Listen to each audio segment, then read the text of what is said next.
Bienvenue à toutes et à tous. Aujourd'hui, on va se pencher sur un sujet qui a fait pas mal de bruit suite à un article qu'on a publié. Une nouvelle qui va, je pense, faire plaisir aux fans de jeux de société et de monstres géants. Ah oui, clairement. Le jeu de plateau culte King of Tokyo va être adapté en jeu vidéo. C'est ça. Et l'idée aujourd'hui, c'est de décortiquer un peu les points clés qu'on a soulevés dans notre article. Qui est derrière, pour quand, sur quelle plateforme, et surtout, ce qui va changer ou pas. Exactement. Alors, pour commencer, les infos essentielles qu'on a mises en avant.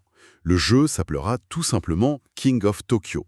La sortie, elle, est prévue pour le printemps 2026. C'est ça. Et c'est une collaboration entre l'éditeur français Microids, ILO, qui est le gardien de la licence, et le studio lyonnais Breakfast. Et cette association des trois noms, c'est déjà un gage de qualité, je trouve.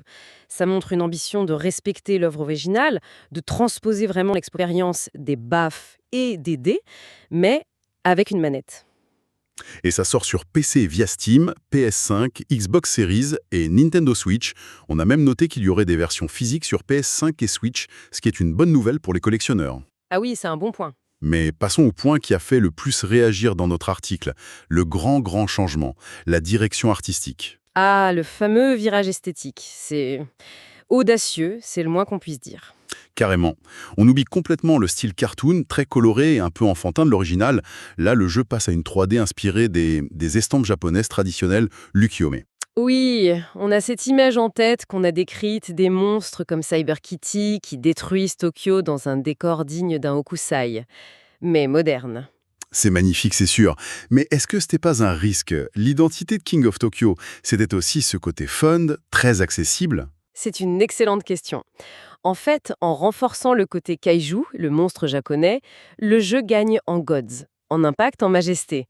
Mais vous avez raison, il y a un risque de perdre une partie du public qui venait pour des monstres rigolos. On passe d'un dessin animé à une œuvre d'art, presque. Et la question c'est, est-ce que le gameplay a subi la même transformation? Là-dessus, d'après notre analyse, les nouvelles sont plutôt rassurantes, non? Très rassurante, oui. Les règles de base, elles, ne bougent pas. L'objectif, c'est toujours d'atteindre 20 points de victoire ou d'être le dernier monstre debout. Ouf! On retrouve les 6 monstres cultes, Gyazor, Volking, les cartes énergie, les dés, bref, tout ce qui fait le sel du jeu de plateau est là. Et le confort de ne plus perdre ses dés sous le canapé. Le fameux dé perdu. Mais justement, en parlant du canapé, on touche au point le plus clivant, je pense. Les modes de jeu. Exactement. Le jeu proposera un mode solo contre une IA et surtout un mode multijoueur local jusqu'à 6 joueurs. Jusqu'à 6, d'accord. Mais, et c'est un mais de taille, aucun mode multijoueur en ligne n'a été annoncé pour l'instant. Ce qui est assez dingue aujourd'hui. C'est fou. Surtout pour un jeu qui cartonne sur des plateformes comme Board Game Arena. Pourquoi ce choix? C'est budgétaire ou c'est une vraie philosophie? C'est toute la question.